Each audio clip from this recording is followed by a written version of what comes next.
questão.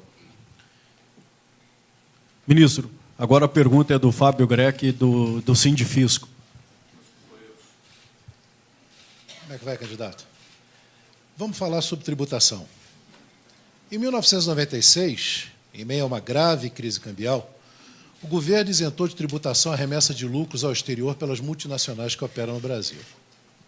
Passados 22 anos, a medida continua em vigor. Com isso, o Brasil perdeu poder de barganha com os demais países para realizar acordos de tributação, para exonerar de tributos no envio para o Brasil, o lucro das empresas brasileiras que operam no exterior, já que oferecemos essa vantagem de maneira unilateral a todos os países do mundo. O que o senhor pretende fazer para acabar com essa distorção tributária? Como toda pergunta inteligente, traz a semente da resposta.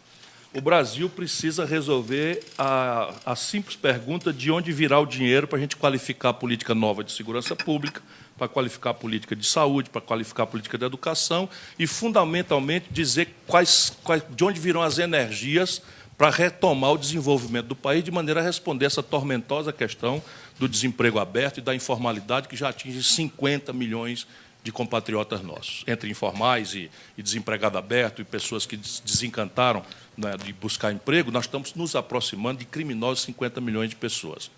E aí, evidentemente, que a lei do menor esforço indica aquelas coisas que estão em linha com as boas práticas internacionais, porque simplifica um pouco o debate com uma fração da elite que é extraordinariamente egoísta e que pouco se importa se o nosso povo está morrendo nos hospitais, desde que o rentismo seja remunerado na conta abusiva com o que tem acontecido no país. E o que está em linha internacional que o Brasil subtributa? Lucros e dividendos, sejam eles para remessa ao estrangeiro ou não, só o Brasil e a Estônia não cobram. Heranças, que no mundo vai de 29% a alíquota mínima para as grandes heranças dos Estados Unidos a 50% em alguns países nórdicos, o Brasil cobra 4%. Menos o Ceará, que cobra 8% no teto do que a Constituição permite, e não por acaso o Ceará é o estado mais líquido fiscalmente do Brasil. Né? Evidentemente, sendo um dos mais pobres, porque senão vão lançar na minha cara as graves contradições de um estado paupérrimo como o meu estado, mas que tem conseguido, né, números absolutamente excepcionais, não só do ponto de vista do Estado meio, saúde fiscal, composição de dívida, etc., etc., como políticas públicas. Não é? O Ceará triplicou está quase chegando perto de triplicar o efetivo policial entre o meu governo e o atual governo. O Rio Grande do Sul, hoje, os brigadistas são metade do efetivo que o Colares, meu colega da época, tinha. Porque o Rio Grande do Sul foi quebrado por essa política estúpida que quer enfraquecer o Rio Grande do Sul, assim como Minas Gerais, assim como o Rio de Janeiro. E vamos ter clareza, São Paulo passou 4 anos, os últimos 4 anos, sem reajustar salário de funcionário público. E São Paulo passou 8 meses sem honrar as frações da sua dívida com a União, baseado no liminar que caiu, e, ao cair, aquele vencido foi colocado para pagar no fim do prazo. Assim é moleza. Assim, o Ceará está com as suas continhas todas em dia. Então, o que é que nós precisamos fazer? Então, põe em linha o Brasil com tributação mais progressiva sobre herança, tributação mais progressiva sobre renda. Temos que diminuir os impostos sobre os trabalhadores, que pagam uma carga tributária absolutamente selvagem, sem nem saber, porque é incidente indiretamente sobre o consumo, que é mais fácil, né, e mais injusto e mais perverso, e diminuir também as incidências sobre classe média, especialmente na progressividade do imposto de renda. Que eu fiz quando ministro da Fazenda, ajudado pelos auditores fiscais lá, criei uma alíquota de 35% e diminuí a alíquota para a classe média. Foi eu virar as costas, o Fernando Henrique revogou isso.